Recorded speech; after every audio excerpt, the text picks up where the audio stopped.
What's up, everybody, and welcome back to the Apartment 113 podcast, where we talk with cool folks in the cannabis and psychedelics industry to learn about their projects and celebrate their successes.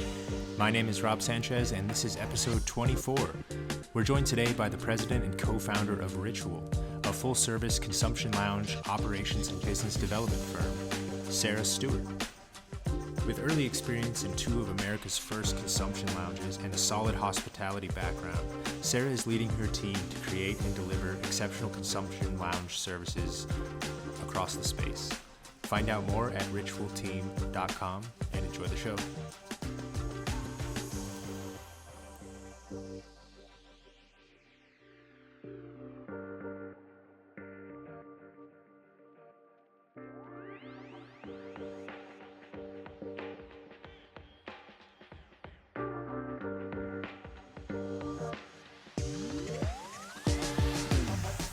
Sara, welcome to the show. Thank you so much. Hey, yes, I'm excited to have you on. I know that the consumption lounges are kind of a new thing in a new industry. They're kind of on the cutting edge, so it's going to be a good conversation for sure. Excited. I saw that you have, or with your experience in consumption lounges already in 2023, I think that's something pretty rare to be said for the space, as consumption lounges are few and far between. Which states did you have those experiences in? I built a consumption lounge in California. Not the first in the state by any means. They've been around for a while in California. But I did build the first one in the state of Illinois, which happens to be the first one, I believe, currently the only licensed one east of the Mississippi.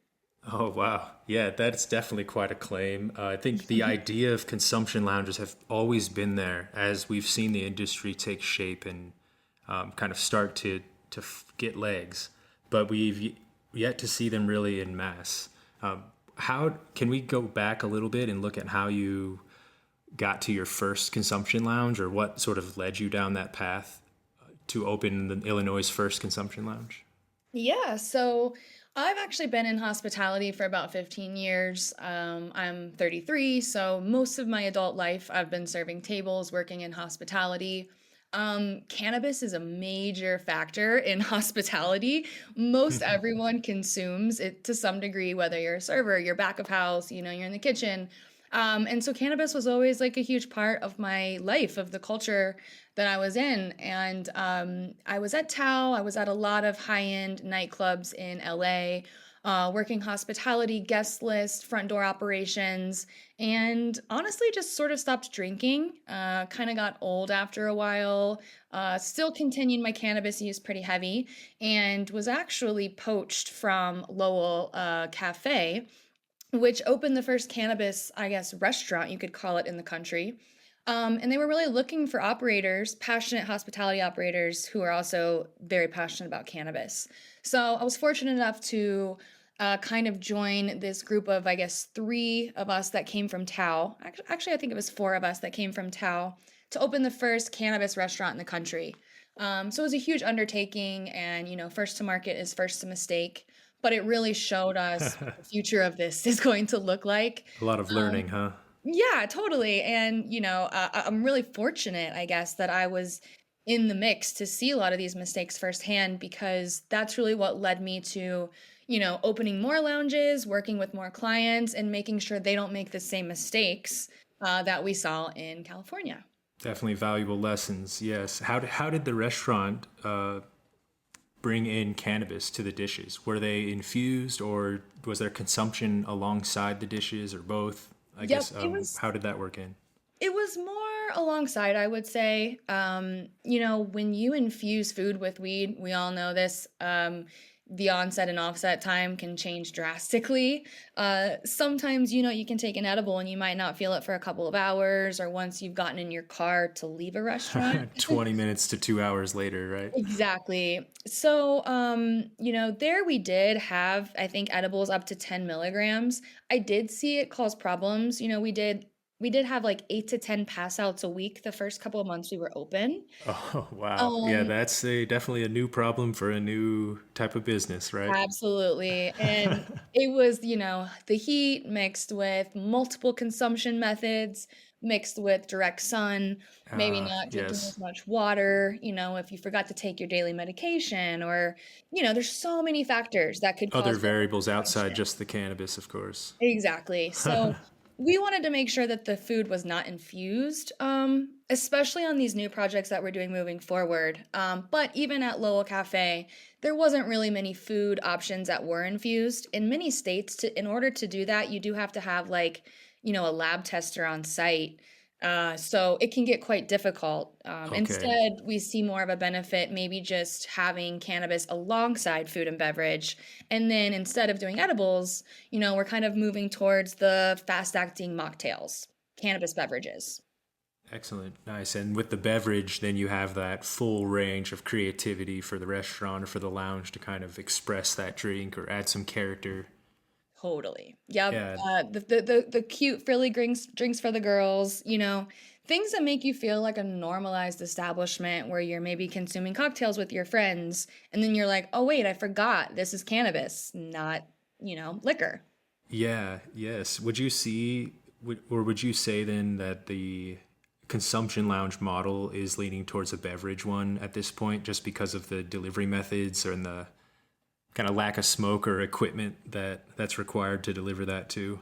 I would say it's kind of mixed because I personally, actually, I want to ask you this question first, Rob. What's your consumption style, method, Yeah, tolerance? that's a good question. Yeah, I prefer the Puffco these days. Okay. Been living the concentrate life the last few years here in Vegas. Kind of a medium to high tolerance, I'd say. Okay. So for somebody like you coming into a lounge, probably the first couple options that you're going to choose from, I'm assuming would be concentrates and flour. You're not going to see a beverage and be like, that's what I want to consume here today. You want to be like, look at me smoking in public. This is what I do at home. This is what I want to do. A little more tolerance related, huh? Totally. And we're I kind of see. finding that the 2 milligram drinks, I know for the daily consumer, that's like, what in the world? That's not going to do anything for me. But we're not totally targeting that consumer with the beverages in Right. this space. We wanted it to be, low dose and fast acting. So you have to order three of them maybe instead of just getting, 10 milligrams hit you at one time. And going to sleep in a corner booth. Totally. For some people, that could be really problematic. So, For sure. Yes. staying low dosed on the beverages is really like where I see it fitting into the space best. Also, it's important to note that in the cannabis space, beverages are very challenging to generate a profit because low dose beverages, with canning and bottling costs, it's very, very expensive. So we're hoping that there's going to be more, cannabis compliant kegs and more options to have the low dose beverages in the lounge setting because they will do much better in that world than they do on the shelves of retail, where most people want 100 milligrams when they're buying it to go home.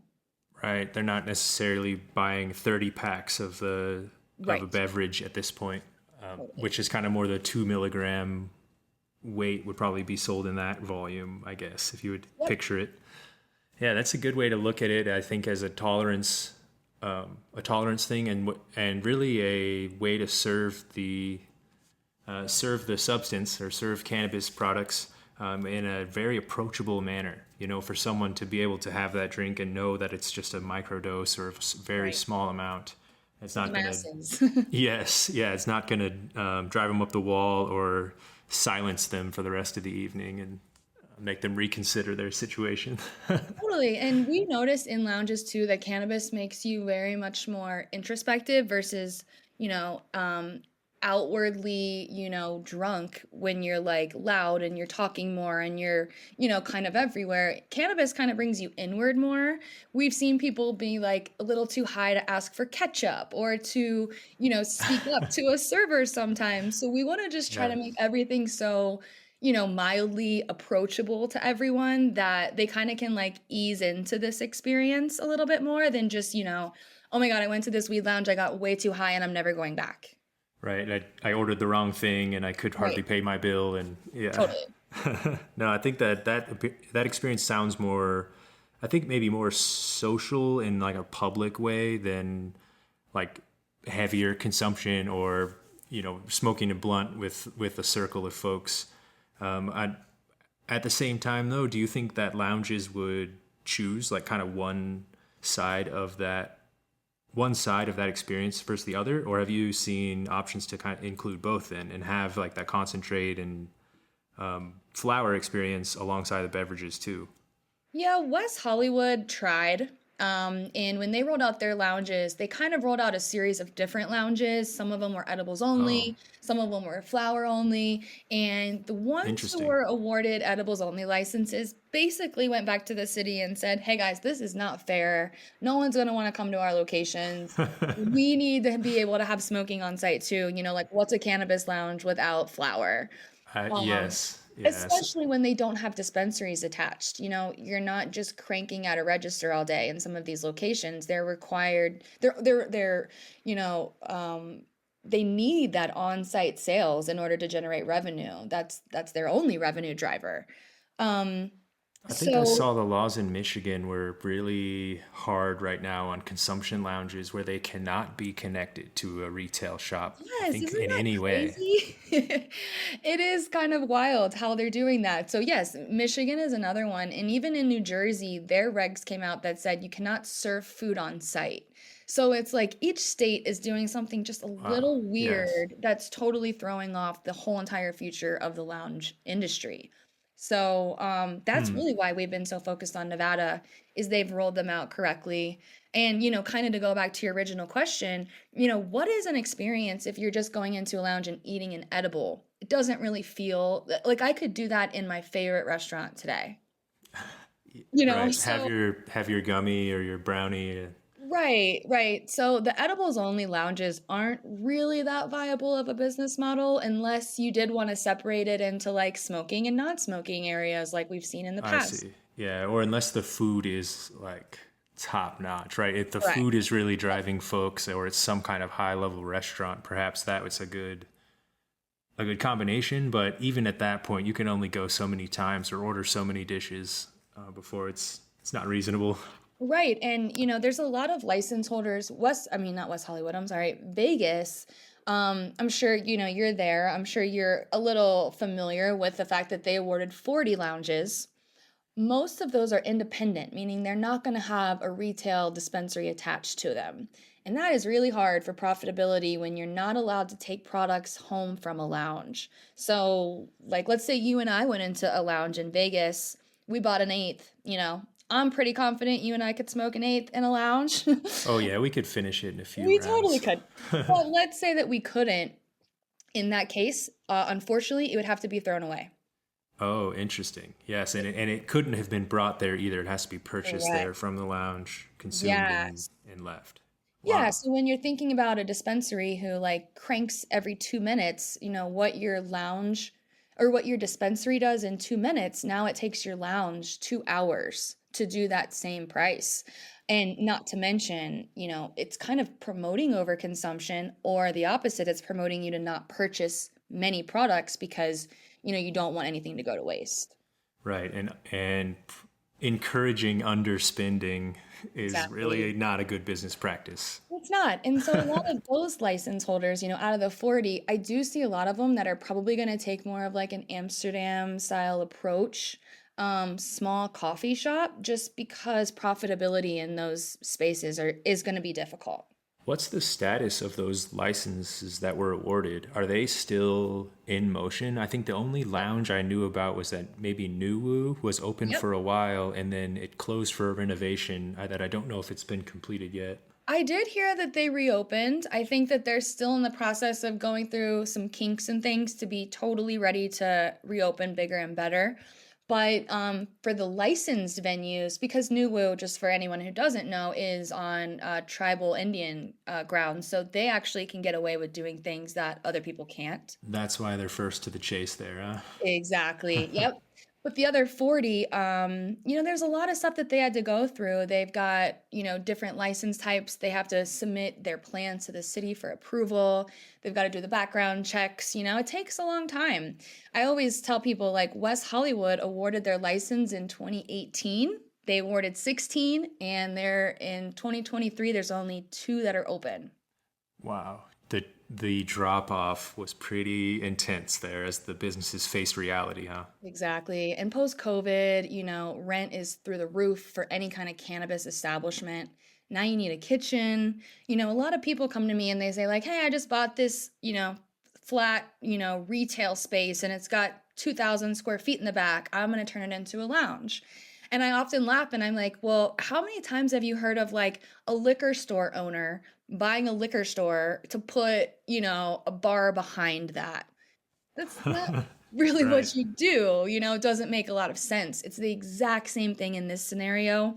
You need grease traps, you need, water lines, you need a kitchen, you need to be able to produce food and beverage. And so a lot of the times when these laws are being passed and when license holders are acquiring the properties, they're not thinking this through. Kind of seeing the full picture. They're more focused on, okay, this is how we're going to deliver the cannabis products, or this is Right. how our clientele are going to think of our brand, but maybe missing some of the essentials. Right. And you can't really blame them because they come from retail. That's their bread and butter. That's what they know. That's what they're Right. good at. But hospitality is just like a totally different beast. Okay, that brings a little bit of the complexity there, and that's where cannabis lounges are divergent, really, from a restaurant, right? Yes, And do absolutely. you think somewhere between like a nightclub and a restaurant, or Yeah, I like would say that's fair. I guess with Totally. what's the analog that you think would best fit? Like we really bring live music into a lot too. So, most of our spaces Okay, will always have live music of some capacity. Jazz clubs originated within cannabis in the venues, and so we want to bring that live music element back. So I would awesome. say Yeah, like a that's a good nice, analog too. yeah, like a nice, hybrid between a restaurant, lounge, nightclub model. Okay, right. And that way the any consumer, any patron there can kind of have that experience still kind of semi-privately, at their table or booth or area, or would you see these as like open kind of social consumption, like with a concert venue, and a few Yeah. hundred people in the room? It's funny because a lot of times when people are coming to me and they're like, hey, we have a license, we want to build this out. And they always have this idea of private spaces.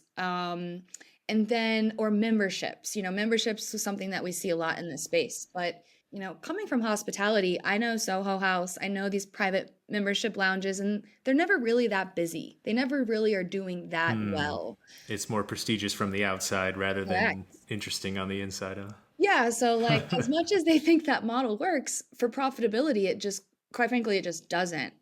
And then also, people like think that they want all these rooms and privacy, and then once you build the lounge space out, you realize that those private areas never really are booked out, and everyone wants to be communal out in the open.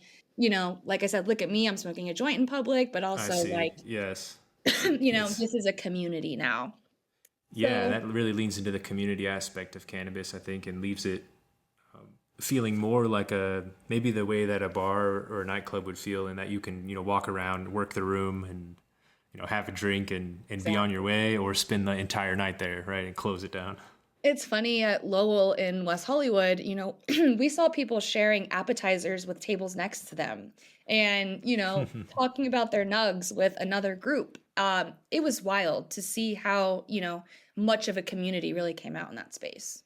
Yeah, yeah, I do think it would be nice to roll up a joint or two, after dinner, enjoy that with coffee, and hang out with folks without having to leave the business, or change Yeah. locations and things like that. Right. That's kind of like the stoner dream that I'm really, adamant on creating. Yes. Yeah. Was it the hospitality industry that introduced you to cannabis, or were you already familiar even before hospitality? That is a really good question. I think because I was like 15 when I really started working in restaurants, Oh, okay. at some Kind of point came it, with it. it it had to have really like influenced my consumption. It was also like my high school boyfriend and the friend group I was in, but I never slowed down and I was always definitely encouraged by my coworkers. So I think it sort of did go hand in hand. Right. Yeah. It's interesting to see the paths folks take to the industry. I think I started around the same age, really like 15 or so, and kind of around with folks at work. Eventually, I was in hospitality industry and in restaurants Ooh. for a little while What did you before. do in restaurants? I was working for a pizza place, Okay. doing a ton of dishes and delivery back in the day before GPS. So I would end up driving around the town that I thought I knew after living there for 15 to 16 years. Oh my, with like MapQuest? Yeah, just getting lost as hell. And then to make matters better and worse, I would show up places and people would say like, "Hey, the pizza guy's here. Have a shot or Oh my have God. this." So there was a few nights I had to get a kind of an emergency ride home. Wow, so that's really a thing, like with delivery drivers and stuff. That actually happens. I think it does. Yeah, at least in my Wow. experience, it did. That's And great. then I have actually some family in hotels and in that side of the hospitality industry. Do you think consumption lounges could play into more overnight spaces, or are the lounges themselves really like the public venue, like a bar, and maybe not really working in accommodations or like lodgings and things like that yet? I cannot wait until that happens, first off. But I guess the second piece of that is like, it cost about $3 million to build a Taco Bell in a city, in a busy area. So to try to, Okay, right. we're talking about 6 to 10 to build a cannabis lounge with food and beverage alongside cannabis sales compliantly with HVAC. Sometimes that alone is 500K. Um, Yeah. So until we can partner with Marriott, exactly. that's a dream. Yeah, it's a hefty price tag. Like I would love for one of these license holders in Nevada to say like, "You know what? We're going to use our license and we're going to put it at the top of this boutique hotel."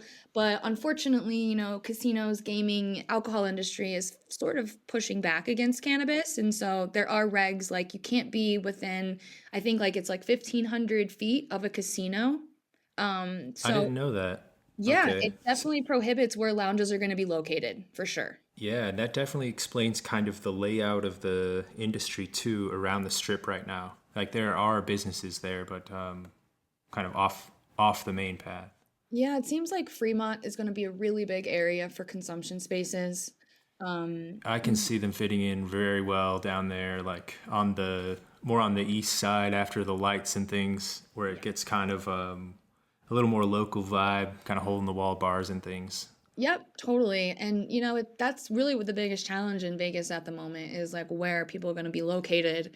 I know some rent on the strip that's like outrageous. Like it does qualify, it's grandfathered, but it's still so expensive. It's just So not financially worth it to set up shop there. exactly. So, Uh, every single day we're really like, we listen to so many deals, we listen to so many concepts, what people are doing, and we're really just trying to put forth the biggest, best proof of concept so that it kind of, shows people how lounges are profitable and excites investors to come more into this space. Yes, and it really adds a whole different way to look at the cannabis business. I mean, the last few years, 5 to 10 years, it's been really it's cultivation, manufacturing, retail, and Exactly. there's We kind of a forgot. distribution arm in the middle there too. But Yep. saying consumption lounges now at the end is like a whole new tranche, right? It adds a lot of potential there and kind of moves the needle for the industry. And it's like a forgotten part of the industry, like we have thought about how to cultivate it and how to grow it, how to sell it, but we've like forgotten as an industry how and where to consume it. Which Yes, it's more like just don't consume it anywhere where anyone can see, but right, keep buying it. And right, exactly. So, the normalization piece is really big for us and just placing these alongside bars and restaurants that look like a normalized establishment. We just happen to sell cannabis instead of alcohol. yes, that's kind of the ticket there to almost trick folks, right? They can't tell from the outside. They walk in anyways because they see a good time or Exactly. see folks inside. Vibe, yes. Totally. So, which state has the newest consumption lounge laws? Are Vegas's still kind of new on the maps for the U.S., or are other states rolling them in or starting to consider them? Sometimes regulations take forever to be amended once they get public comments and, the back and forth between the public and the businesses and the lobby, like so many things that need to take place.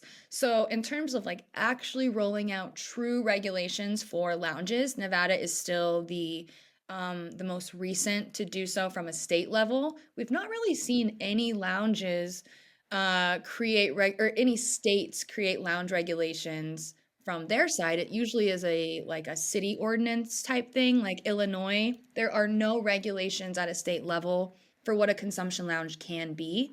Hmm. It's really up to each local city, township, government to decide what they're going to allow. I Ah, think okay. Leave it up to the folks around. Right. It does get more difficult there because then you have, a lot of health departments that you're working with. There's a lot of back and forth. The state says one thing, the city says another.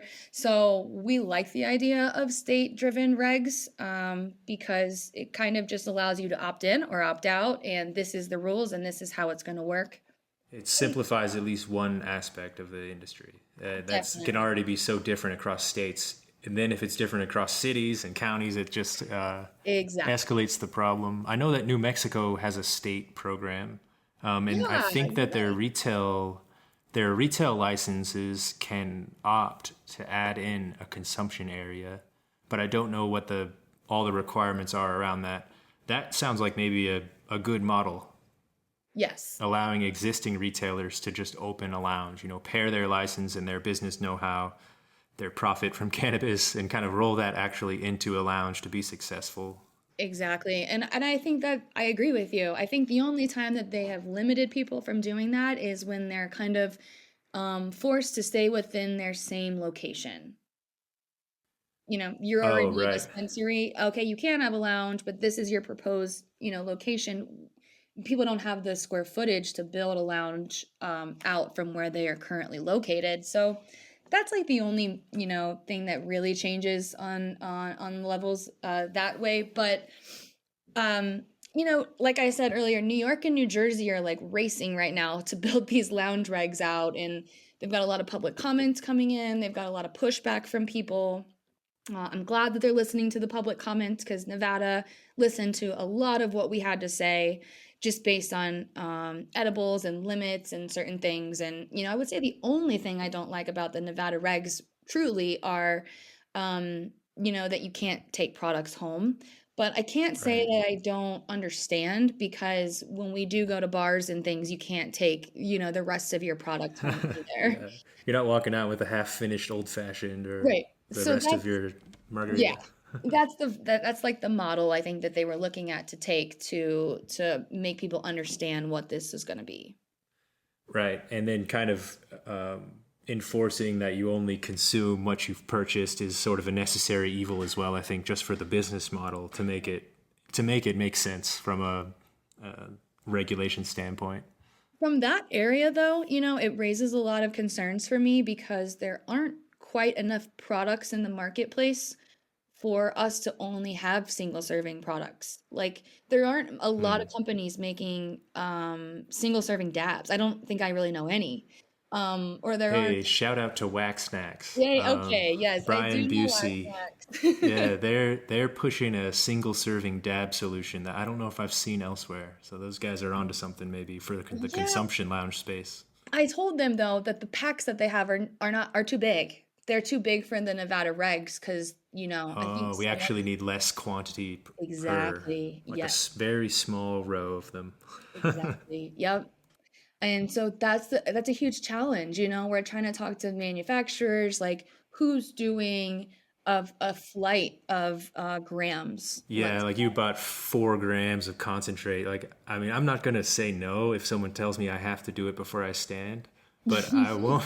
I wouldn't suggest it to other people or enforce it as a thing, right? That's way too Right. much. Right. And our lounges have over 100 seats in them. So we can't assume that everybody's going to have our tolerance and we Right. want to still be able to provide them with that experience. Even flower flights, like, a gram of three different strains where people are doing more of a tasting at the table. Because when we go into concentrates as well, there is like this big over underlying question, I guess, that everyone's wondering, which is what is a single serving dab? Like how much? Because But Yeah. I'm sure you're gonna say a gram. Yeah, it varies heavily, right? Yeah. Oh I've yeah. been playing around with like moderation with cannabis and trying to cut down use at times. And when I'm abstaining for most of the day versus when I'm smoking all day, at times a tiny dab, like a sliver of resin or of sugar will like blow me away versus I think, a huge scoop out of a gram jar Totally. when I'm more on the regimen.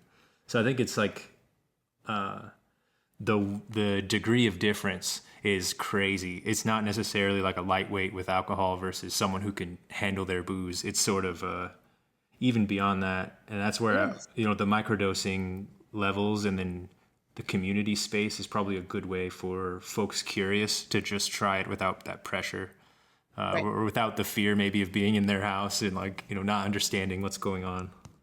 We had a lot of people, even coming to into, the lounges that I built that want to try dabs for the first time as well.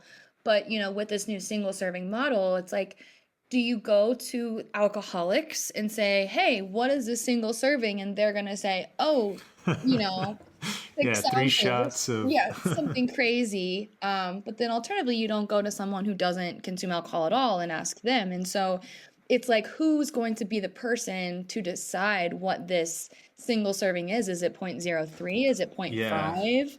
And then how do we get the rest of the general public, the non-consumers who are curious and things to be approachable, to want to come into these new product offerings instead of Yeah, like, it's very much like hot sauce. You think like ordering spice. Because if you go to a restaurant and they're like, do you like spicy? You have to just kind of say like, I really do. Spice it up, or be right. like, no way, because different palates would react very strongly to getting a hot dish versus not, Totally. a bland one. And we don't really have a scale for that either. It's more kind of coming down to the consumer, and Yeah, really one to being like, four. What's your yeah, preference? do you like spicy? How many peppers do you like on the menu?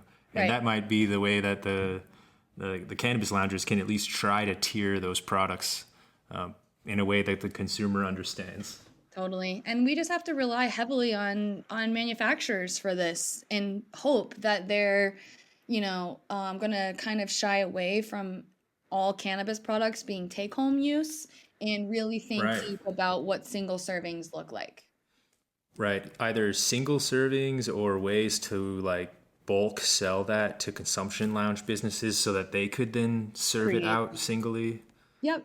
And I think that maybe there are giant ways of us jars. doing that, but when we're metric tagging everything on site too, when we've got 215 people on site, it can get a little crazy. Oh, metric. Yeah. the the bane of many folks' existence I know. and the red tape of the industry. And metric tagging that many individual package splits is going to be heavy on any software or anybody's time to manage that inventory. And that's something that we're like thinking about a lot right now, working on, some partnerships and really trying to bring something to the market because all these lounges are going to open and then they're not going to have the right software to operate. Right, right. That's definitely a concern there, and a passion of mine, and really my day job in the cannabis industry since I stopped growing many years ago has been making cannabis software. So we're gonna have to talk Oh, shop about that after the let's do episode, it. maybe, We should, because for there's a lot of fun there. I think that could be done, and yeah, the consumption lounges represent such an interesting arm of the market. I mean, it's not that cannabis is old and it's, it changes every day and new states keep adding the market on, but I think the newest elements of cannabis are really in the lounge space. I And agree. I how totally. did Ritual really form then with your interest and background? As co-founder, did you did a team form naturally and then you formalized it? Or did you decide that you wanted to take your skills now and kind of turn them outward as a team? Yeah, I actually had a business right before Ritual, which was called Hospitality. Um, and with that, I was doing some consulting work through West Hollywood.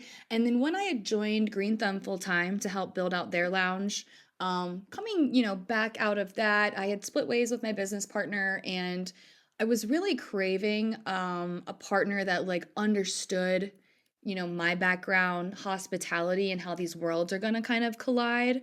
I felt like I was sort of on a lone island all the time speaking hospitality, and I had these amazing partners that knew retail and dispensaries, but they couldn't really connect on the hospitality piece. So after leaving Green Thumb, I met this guy named Malcolm. He is my current business partner now. He comes from Michelin star restaurants and had kind of been doing his own lounge work on the side a little bit, spent some time digging deep Okay. in, was very passionate about working in the lounge world, but really saw more of a benefit of us joining forces. He kind of won me over by sending me to this amazing dinner reservation. He wasn't even there, he just did it from a distance in Chicago. That really showed me his hospitality background, his network, what he was about, and it really impressed me. And so, ever since we've been building a team, we have a compliance guy, Andrew, on our team as well. So right now it's really just the three of us. I kind of am leading the way in the efforts, the normalization, and kind of like bringing in new clients, whereas Malcolm is a solid hardcore operator, and then Andrew kind of keeps us on our toes with all of our compliance and regs and kind of tells us what we can and cannot do. He's setting the guidelines, right? Exactly. Yes, that's awesome. Yeah, sounds like you've got a lot of experience built up on the team, and I saw a little bit of Malcolm's background there too, seeing kind of the restaurants and the businesses he's been a part of. Seeing the Michelin stars there and things like that. That's that's definitely a valuable experience, and being able to turn that attention towards the space is excellent. Thinking about Absolutely. what that could become in the next few years. And we're not going to go like the most high end. We're not going to build a Michelin star. I mean, not yet, at least. We're not going to build a Never say Michelin never, right? right restaurant, but the determination and the grit and the hard work that goes into working for Michelin star restaurants, the training programs that they create, the way that they operate, the hospitality, that's really where, his value add is significant. And I feel, super confident in the two of us kind of spearheading this effort together. Yeah, I see a lot of connection to like the high-end restaurants to consumption lounges, even consumption lounges of varying like complexity or varying value, just because of how much the high-end restaurants maybe care about their individual patrons, how much Totally. they ask you your preferences and try to give you the experience that you want, whether that's sitting on the patio or by the windows. I mean, even like simple questions like that are, Yep. I think, the right way to approach cannabis consumers. And something perhaps missing from the retail environment is that return customer feeling that the business knows who I am, because they really don't. And there's a lot of dispensaries in Vegas that are wonderful, some maybe that are not, but they don't realize when I'm there or how often I'm there and those kinds of things that I think a high-end restaurant or even hospitality in general starts to recognize and value that kind of repeat business.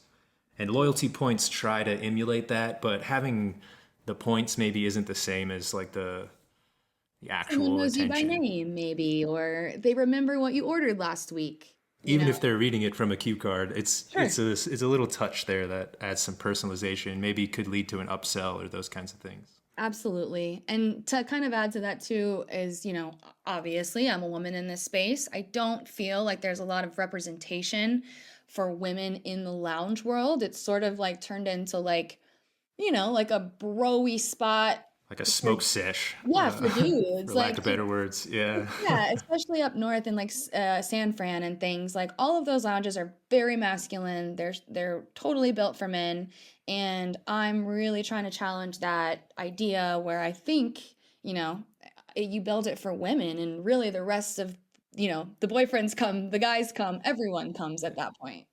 Yeah, I can't argue with that. I think if my wife's comfortable there, I'll go and have We will have a tag meal along. and Right. yep. And we will have concentrates and we will have everything that you want to consume there. But aesthetically, we want the women to love it and want to be there and be our biggest customers. Because I know there's a lot of girls out there like me who, really are craving that space. And I don't think it needs to be too feminine either. I just think it needs to be approachable to women. And that's what I Yes. don't Just feel kind of a middle ground, not totally. necessarily going all the way to the other, maybe Yeah. But maybe there's a value for that too, right? A very female-oriented business to put that spin on the community. But maybe once we establish this all-comer kind of general approach. Absolutely. Nice. Yeah. Well, anything next on the plate for the Ritual team? Any conferences or projects around the corner? We got some crazy stuff coming up, aside from consulting on a couple really fun, big projects in Vegas. We're going to be raising for our own lounge. We're going to hopefully be partnering with a license holder and have our own establishment as well. So, Awesome. in the works, we are actively in the fundraising stages right now. It's not fun, but we're motivated and passionate, and I don't want to toot my own horn, but I do think that we are poised to really do this right and show people what the next phase of the cannabis industry is going to look like. And then I can't wait to hire all these people who have, hospitality backgrounds, and they're just working in cannabis and other roles right now, and they're just going to thrive in this new setting. That's a really good point. The number of cannabis employees and folks making the industry work that have come from hospitality is pretty high there, and turning them back to what they're excellent at rather than being a bud tender or moving inventory around it's gonna make some folks dream jobs. I can't wait. And it's easier, honestly, to hire from hospitality than it is to hire from retail. Like, I'm sure you can't really teach steps of service or to have there's a certain charisma or a certain kind of approach, right, that you want your employees to have in hospitality that maybe isn't needed elsewhere. Absolutely. And in many retail stores, you're required to stand around, wait for someone to come into your zone or your section to communicate with them. Whereas in hospitality, you're never allowed to sit or stand or not be moving. So, it's going to require a totally different workforce than what we're seeing in dispensaries right now. I can't wait to see how it goes and really see the doors open on a Ritual lounge. I'll be in line there. That'd be excellent. Yes, you're gonna get invited. You will be invited. Absolutely, friends and family. Hey, awesome, Sara. Well, thank you for jumping on the show today. Where can our listeners find out more about you and the Ritual team? You can learn about Ritual more at ritualteam.com. We are also on LinkedIn as Ritual Cannabis Hospitality, and you can also find me on LinkedIn at Miss Sara Stew or Instagram at Miss Sara Stew. Perfect. Yeah, thanks for coming on the show, and we'll make sure to talk as these consumption lounges open up across the states. Totally. Looking forward to it.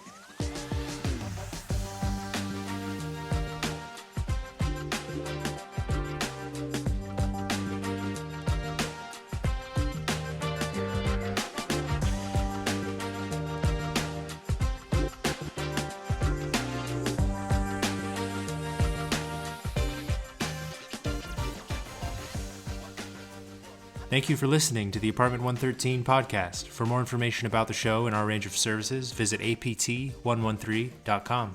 We offer cannabis operations consulting, agile product management, and connoisseurship services. With over a decade of experience in the cannabis industry, Apartment 113 is here to help.